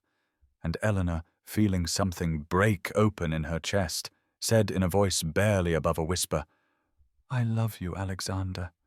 I love you so much it frightens me." He pulled her into his arms then, holding her as if she were the most precious thing in his world, and they sat together in the afternoon light, hands clasped, fears confessed, 2 lonely people who had found in each other exactly what they needed, and the weight of mutual vulnerability settled between them, not as burden, but as the foundation of something real and true and worth fighting for. Alexander sent a note to Eleanor 3 days after their confession in the drawing-room, the message brief but carrying an undertone of significance that made her heart quicken as she read the careful script, requesting that she and Lady Catherine join him for a private dinner at his London residence on Friday evening, and Eleanor spent the intervening days in a state of nervous anticipation that she tried and failed to hide from her aunt, who watched her with knowing eyes, and made no comment except to insist that Eleanor wear her finest gown, the blue silk that brought out the color of her eyes and made her feel almost beautiful. The evening arrived with a soft spring rain that misted the streets and made the carriage lamps glow with haloed light, and Eleanor sat beside her aunt watching the city pass in a blur of wet cobblestones and golden windows, her hands twisting in her lap, until Lady Catherine reached over and stilled them with a gentle touch and a small, encouraging smile. The Duke's London residence was a magnificent townhouse in Mayfair, all elegant proportions and understated wealth, and Alexander himself met them at the door, his eyes finding Eleanor's immediately with an intensity that made her breath catch, and he took her hand and held it, perhaps a moment longer than propriety dictated, before greeting Lady Catherine with warm courtesy. The dinner was intimate, served in a smaller dining room rather than the grand formal space, and Alexander kept the conversation light and easy, drawing Lady Catherine into discussions of books and music and the latest theatrical productions. But Eleanor could sense an undercurrent of purpose beneath his charm, a tension in the set of his shoulders that suggested he was working toward something. When the meal concluded, he suggested they retire to the music room for coffee, and Lady Catherine, bless her, claimed a sudden need to rest her eyes after the rich food, and settled herself in a comfortable chair by the fire in a corner of the room with her book, positioned where she could technically chaperone while being effectively out of earshot. Alexander led Eleanor to the far end of the room, where tall windows overlooked the rain-soaked garden, and she noticed for the first time that the space had been transformed, dozens of white roses in crystal vases filling the air with delicate perfume, and candles glowing on every surface casting everything in soft, romantic light. "Alexander," she whispered, "what is all this?" And he turned to face her, taking both her hands in his expression serious and tender, and slightly nervous in a way that made him seem younger and more vulnerable. "Eleanor," he said quietly, "I have spent the last 3 days thinking about what you told me, about your fears and doubts, and about what I confessed to you about my own loneliness and my search for someone who could see me truly. And I have come to realize that I do not want to wait any longer. I do not want to waste another day of my life without knowing that you will be by my side, not just now, but always."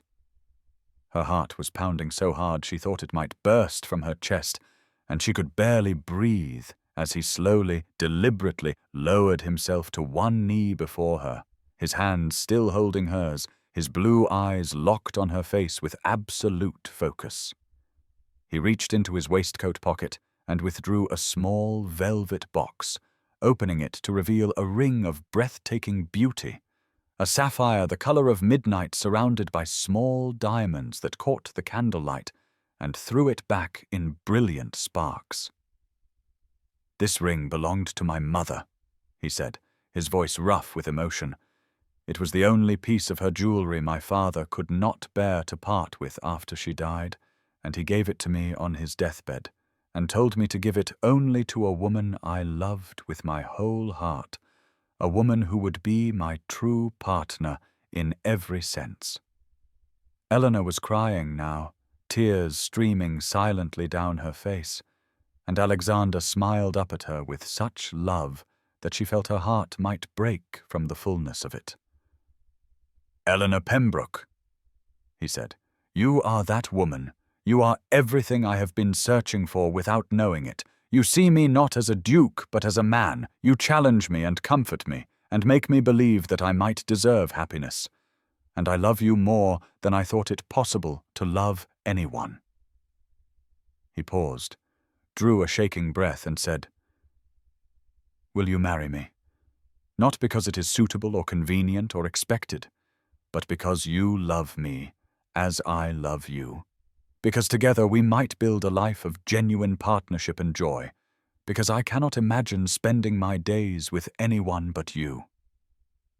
"Yes," Eleanor whispered, then said it again louder, her voice breaking with joy. "Yes, Alexander, yes, I will marry you. I love you so much."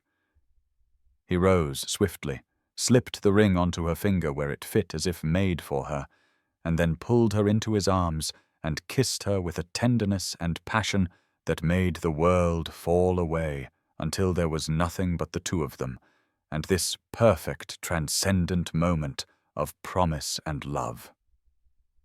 Alexander insisted they announce the engagement not quietly, through the usual channels of morning calls and printed notices, but publicly and immediately in a manner that would leave no room for society to question his intentions or diminish what Eleanor meant to him. And so 2 days after the proposal he escorted her to the theatre, choosing an evening when he knew all of fashionable London would be in attendance for the opening night of a celebrated new production. Eleanor wore a gown of deep green silk that Alexander had sent to her along with the emerald necklace that had belonged to his grandmother. And when she protested the extravagance, he had simply fastened the stones around her throat himself, and told her that she should begin to accustom herself to being adorned as befitted her position as his future wife, the possessive pride in his voice making her heart race. They arrived fashionably late, entering the theatre when the boxes were already filled and the lobby crowded with society's elite taking the air before the performance, and Eleanor felt every eye turn toward them as Alexander guided her through the crowd with his hand firmly at her back, his bearing that of a man who was utterly certain of his choice and prepared to defend it against any who might dare to question.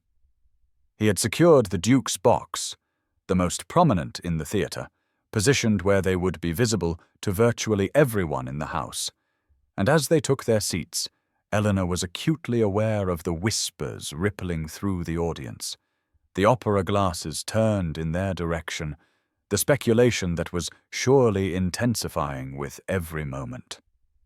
Lady Catherine sat to Eleanor's left, beaming with unconcealed delight, while Alexander remained standing, his tall figure commanding attention. And when the interval arrived and the theatre erupted into the usual social chaos of visiting between boxes, he did not sit, but instead drew Eleanor to her feet and positioned her beside him at the front of the box, where the light from the chandeliers illuminated them both. He raised his hand for silence, and such was his authority that the murmur of conversation actually died away, hundreds of faces turning upward to look at them with undisguised curiosity.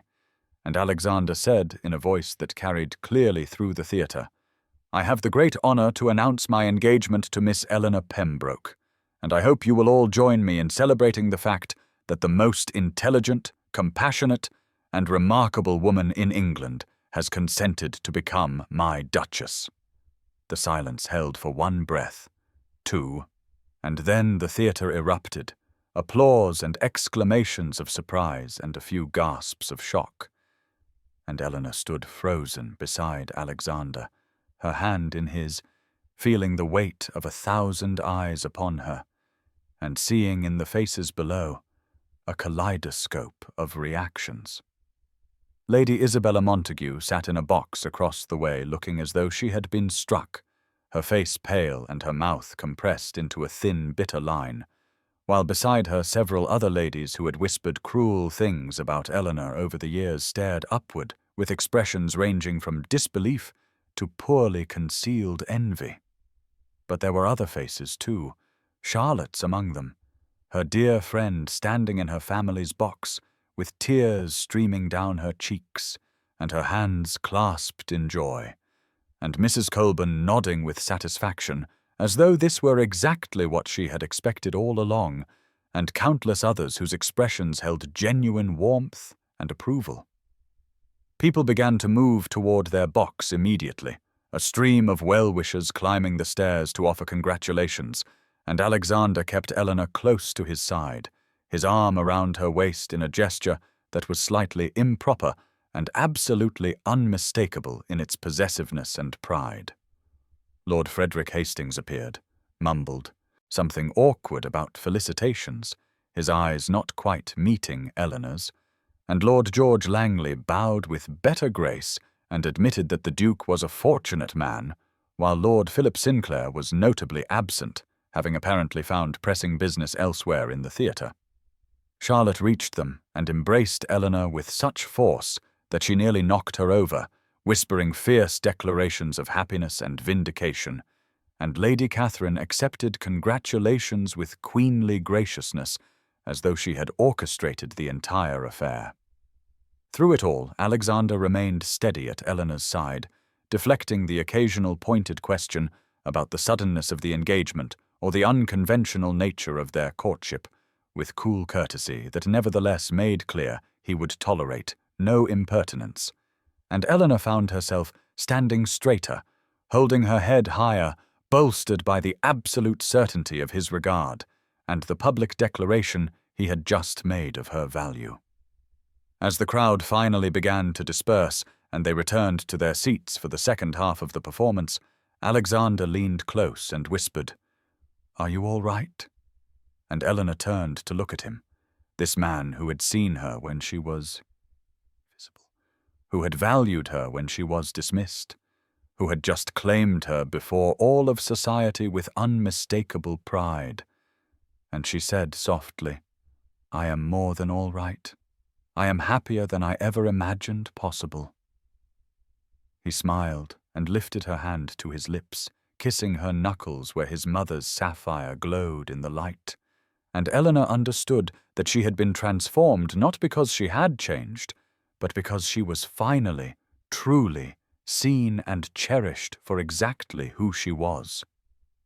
The weeks between the announcement and the wedding passed in a blur of activity that left Eleanor dizzy with wonder and occasional moments of disbelief that this was truly her life now, not some elaborate dream from which she would wake to find herself back in her modest room, attending to her aunt's correspondence and resigning herself to spinsterhood. Alexander refused to be relegated to the periphery of the planning as most bridegrooms were, instead involving himself in every detail from the flowers that would decorate the church to the menu for the wedding breakfast. And his primary concern in every decision was not what would impress society or maintain his consequence, but what would please Eleanor, what would make her happy, what would honor her preferences and dreams. He commissioned a complete wardrobe for her from London's finest modiste, and when Eleanor protested the extravagance and tried to limit the order, he had looked at her with such tender exasperation and said that he was not attempting to change her or dress her as society expected a duchess to appear, but rather to provide her with beautiful things because she deserved them and because he took joy in seeing her adorned as befit.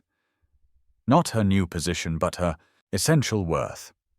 He took her to meet his steward at the country estate, included her in conversations about crop rotations and tenant improvements and estate business that most men would have considered far too tedious or complex for female comprehension.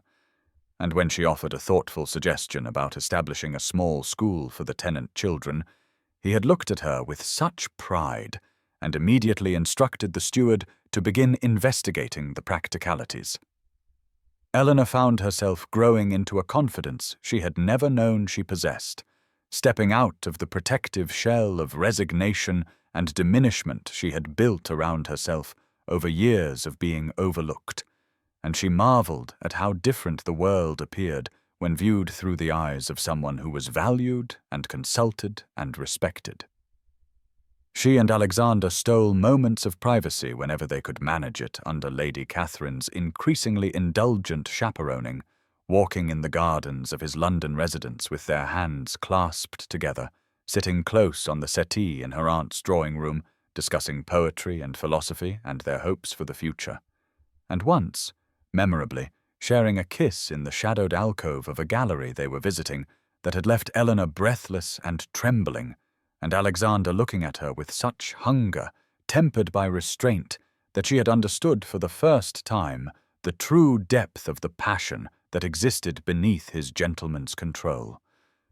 Their connection deepened daily, moving beyond the romantic attraction that had first drawn them together into something richer and more substantial, a partnership of minds and spirits that felt to Eleanor like coming home to a place she had not known existed. She wrote long letters to Charlotte, filled with details of her happiness and confessions of her lingering disbelief that she, Eleanor Pembroke the wallflower, the spinster, the overlooked and dismissed, was about to marry a duke who loved her, not despite who she was, but because of it, and Charlotte wrote back with jubilant responses, declaring that this was exactly what Eleanor had always deserved, and she had never doubted for a moment that Eleanor would find her happiness, even when Eleanor had given up hoping for it herself. The wedding took place on a brilliant June morning at St. George's Church in Hanover Square, where London's most fashionable and distinguished marriages were solemnized, and from the moment Eleanor woke in her aunt's house for the last time, as Miss Pembroke, she felt as though she were moving through a dream that at any moment might dissolve into the familiar disappointment of her previous reality. Lady Catherine and Charlotte attended her as she dressed, helping her into the gown of ivory silk that caught the light with every movement and made her skin glow warm and luminous.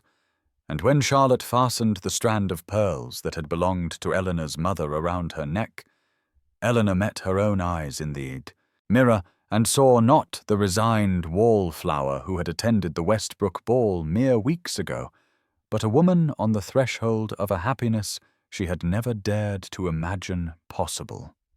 The church was filled to capacity when she arrived, every pew packed with members of society who had come as much to witness the spectacle of the Duke of Ashworth's unexpected choice as to offer genuine felicitations. But Eleanor found as she stood at the back of the church with her hand resting on her uncle's arm that she did not care what motivated their attendance, because at the far end of the aisle, Alexander waited for her, tall and striking in his formal attire, and the expression on his face as he watched her approach was one of such unmistakable love and awe that everything else fell away into insignificance.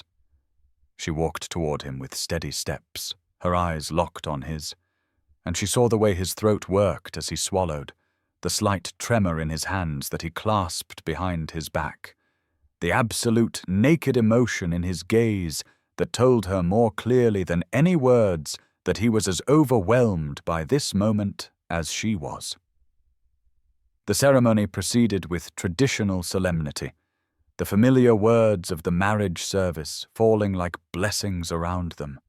And when the moment came for them to exchange their vows, Eleanor's voice rang out clear and strong, surprising herself with the certainty that filled her as she promised to love and honor and cherish this man who had seen her when she was invisible, who had valued her when she was dismissed, who had chosen her not despite who she was, but because of it.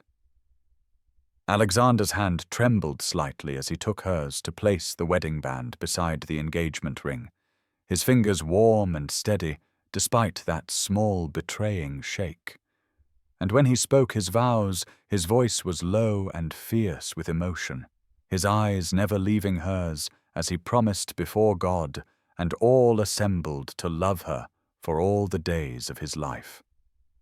The vicar pronounced them husband and wife, and Alexander stepped forward and framed her face with both hands and kissed her with such exquisite tenderness that Eleanor heard several ladies in the congregation sigh and at least one weep audibly, and in that kiss she tasted promise and passion and the sweetness of being wholly and irrevocably cherished. The wedding breakfast at Alexander's London residence was a lavish affair with endless courses and champagne flowing freely and toasts offered by various dignitaries. But Eleanor was aware only of her husband beside her, his hand finding hers beneath the table and holding it gently, his thumb tracing circles on her palm in a private caress that sent warmth flooding through her. When at last they were able to take their leave, departing amid a shower of flower petals and the cheers of well-wishers for the journey to his country estate, where they would spend the first weeks of their marriage, Eleanor looked back once at the assembled crowd and caught Charlotte's eye, her dear friend beaming through happy tears, and then Alexander handed her into the carriage and climbed in after her, and they were finally, blessedly alone.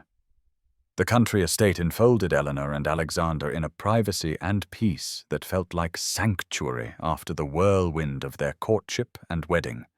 And in those first weeks of marriage, Eleanor discovered dimensions of happiness she had not known existed in her careful catalogue of what life might offer. Alexander insisted on showing her every corner of his world, from the grand staterooms that were opened only for the most formal occasions, to the small study where he conducted his estate business, to the rambling gardens that had been his mother's pride, and which he had maintained lovingly in her memory. And in each place he asked for Eleanor's thoughts and opinions, not as polite courtesy, but with genuine interest in her perspective, implementing her suggestions with an eagerness that made her understand he truly meant for her to be his partner in all things. The household staff, accustomed to years of bachelor management under their duke's capable but solitary direction, regarded Eleanor with initial uncertainty that was perhaps tinged with protective wariness on behalf of their master, whom they served with deep loyalty. But her genuine kindness and interest in their lives and concerns, her willingness to learn the rhythms and traditions of the household rather than immediately imposing changes, and most of all, the transparent happiness that radiated from the Duke whenever she entered a room, won them over with surprising swiftness until Eleanor found herself welcomed and supported by everyone from the stern housekeeper to the youngest scullery maid. She discovered in herself a talent for the practical work of estate management that surprised her, finding satisfaction in reviewing household accounts and consulting with tenants about their needs and organizing improvements to the cottages where Alexander's people lived, and Alexander watched her natural authority and competence emerge with visible pride and deepening love. Their physical intimacy, which Eleanor had approached with equal parts anticipation and trepidation born of innocence, and the vague warnings unmarried ladies received about marital duties proved to be a revelation of tenderness and passion that left her marveling at the joy of being desired and cherished and known in the most intimate sense. And Alexander's patient consideration combined with his own evident pleasure in their union taught Eleanor that this aspect of marriage was not duty but gift, not obligation but celebration. They spent long summer evenings in his library, reading aloud to one another, or engaged in animated discussions of philosophy and literature, and they walked together through the estate planning future improvements and dreaming aloud about the life they would build together. And sometimes they simply sat in companionable silence, doing nothing more than existing in one another's presence, which Eleanor found as precious as any conversation. She wrote in the journal Alexander had given her as a wedding gift about the miracle of being truly seen by another person, of being valued not despite her qualities, but because of them, of waking each morning to the astonishing reality that she was loved and desired and deemed worthy of sharing the life of a man she admired and adored, and she reflected with something between wonder and grief on how close she had come to resigning herself to a half-life of perpetual invisibility, never knowing that fullness like this existed and might be hers. They returned to London for the season in early autumn, when society reassembled after the summer dispersal to country estates and seaside retreats, and Eleanor discovered that entering the social world as the Duchess of Ashworth was an experience entirely different from every previous encounter she had endured as Miss Pembroke, the overlooked spinster. The transformation was not in herself, for she was still fundamentally the same woman who had stood at the periphery of the Westbrook Ball mere months ago, but in how she was perceived by those who had previously dismissed her as insignificant. And there was something both gratifying and unsettling in watching people who had treated her with casual cruelty now approach her with deference and eagerness for her notice. Lady Isabella Montague, who had mocked her so viciously, now smiled with brittle determination whenever their paths crossed, and spoke with false warmth about how she had always known Eleanor possessed hidden qualities, and Eleanor met these overtures with cool politeness that fell just short of rudeness, unwilling to pretend the past had not occurred, but equally unwilling to engage in open hostility that would reflect poorly on Alexander. The three lords who had proposed to her that fateful night exhibited varying degrees of discomfort in her presence, with Lord Frederick Hastings avoiding her entirely, Lord George Langley offering stiff congratulations that suggested genuine chagrin, and Lord Philip Sinclair maintaining a sullen distance that occasionally manifested in snide comments made just loudly enough for her to overhear about social climbing and undeserved elevation. Alexander, attuned to every slight directed at his wife, responded to these instances with icy courtesy that made clear any disrespect toward the Duchess would be remembered and answered, and Eleanor found herself both protected by his position and increasingly confident in her own right to occupy the space she now held. Charlotte, now her closest confidant and frequent visitor, delighted in the social reversal and reported with glee the various comments and reactions she observed among those who had dismissed Eleanor, and together they laughed at the absurdity of a world that valued her only once a powerful man had proclaimed her valuable. Yet Eleanor found she could not entirely embrace the satisfaction of vindication, because she understood too well that the same arbitrary cruelty that had once been directed at her was now being visited upon other women deemed wanting by society's merciless standards, and she began quietly using her new influence to extend kindness and recognition to those wallflowers and spinsters who reminded her of her former self. Mrs. Margaret Colburn, the kindly older widow who had always treated Eleanor with respect, became a particular friend and ally in these efforts, and together they hosted small gatherings that included women's society overlooked, creating spaces where intelligence and character were valued above youth and conventional beauty. Alexander supported these endeavors wholeheartedly, proud of Eleanor's compassion and her refusal to forget where she had come from, and he often remarked that her generosity of spirit was among the qualities he most admired in her. At a particularly glittering ball hosted by the Duke and Duchess of Somerset, Eleanor stood beside her husband receiving guests and caught sight of a young woman of perhaps 25 standing alone near the windows, with the resigned expression Eleanor recognized all too well, and she excused herself from Alexander's side and crossed the room to engage the woman in conversation, learning her name was Miss Sarah Thornton, and that she had been in London for 3 seasons without receiving a single offer. Eleanor spent the remainder of the evening ensuring Miss Thornton was introduced to suitable partners and included in conversations, and when she rejoined Alexander, he took her hand and raised it to his lips and told her she was extraordinary. The months that followed their return to London brought Eleanor a profound understanding that true transformation was not about claiming vindication over those who had wronged her, but about using her newfound position to reshape the very systems that had caused such pain. And she threw herself into this work with a passion that surprised even Alexander, who had known from the beginning that his wife possessed hidden depths of compassion and determination. She began hosting regular afternoon gatherings at Ashworth House, specifically designed to bring together women of varying ages and circumstances, creating a space where the wallflowers and spinsters and widows whom society dismissed as insignificant could find fellowship and support and recognition of their inherent worth. And Mrs. Margaret Colburn became her devoted partner in these efforts, the two of them carefully curating guest lists that mixed the socially powerful with the socially vulnerable in ways that gently challenged the rigid hierarchies that had caused Eleanor such suffering.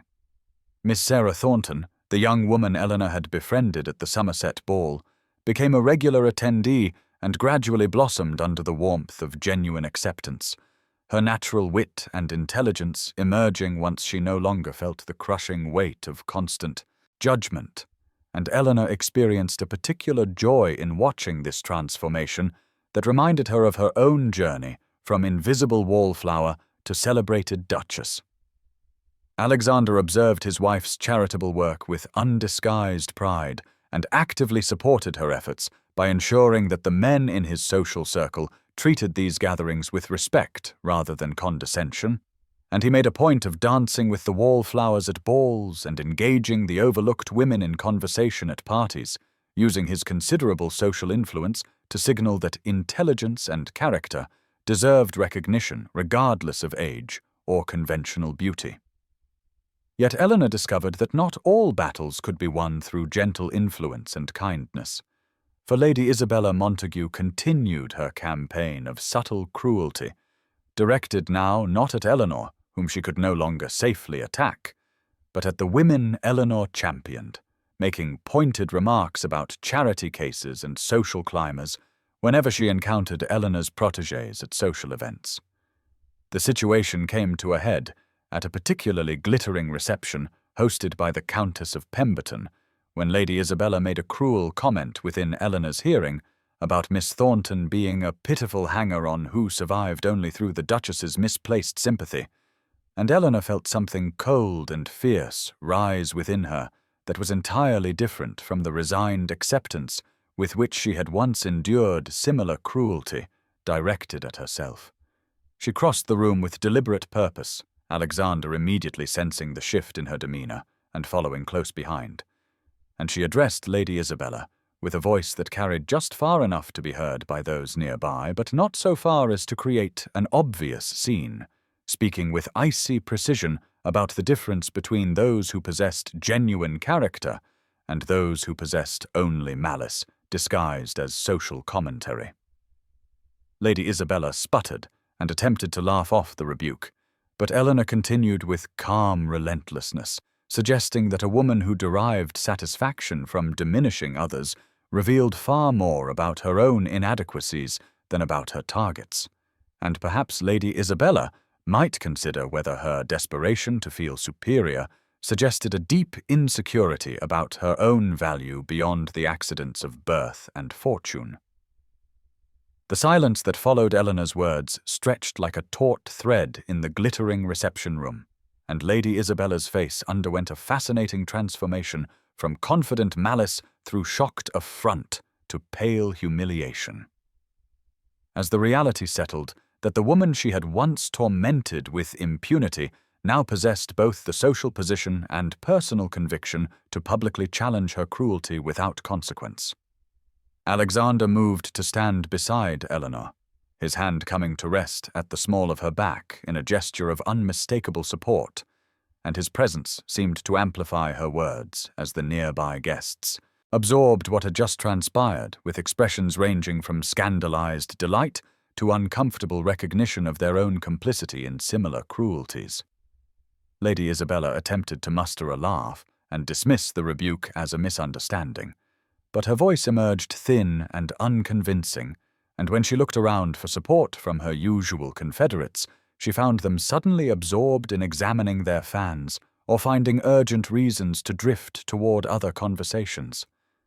Eleanor felt no triumph in the moment, only a bone-deep weariness at the necessity of such confrontations, and a fierce determination that the women she had taken under her protection would not suffer the same casual destruction she had endured, and she held Lady Isabella's gaze with calm implacability until the other woman made some excuse about needing to greet an acquaintance and retreated with what remained of her dignity in tatters.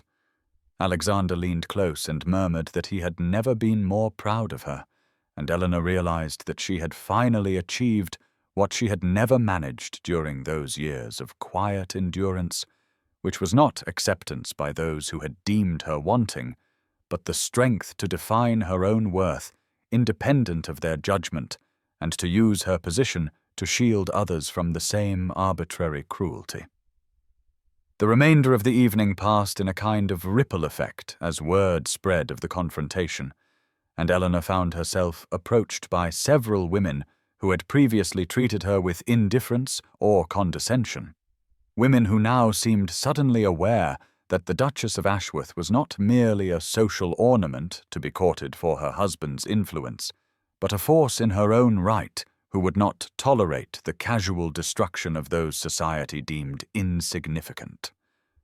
Miss Thornton found Eleanor later and embraced her with tears of gratitude, saying she had never imagined anyone would defend her so publicly and fiercely, and Eleanor held the younger woman close and told her that every person deserved to be defended, that the accident of age or appearance or fortune should never determine human worth. When she and Alexander finally returned home to Ashworth House in the early hours of the morning, he drew her into his arms in the privacy of their chambers and spoke against her hair about how he had fallen in love with a woman of quiet dignity who endured society's cruelties with grace, but he had discovered himself married to a warrior who would reshape that society's very foundations, and he could not fathom how he had been fortunate enough to find her standing at the edge of a ballroom that night, refusing proposals from men who could not begin to comprehend her value.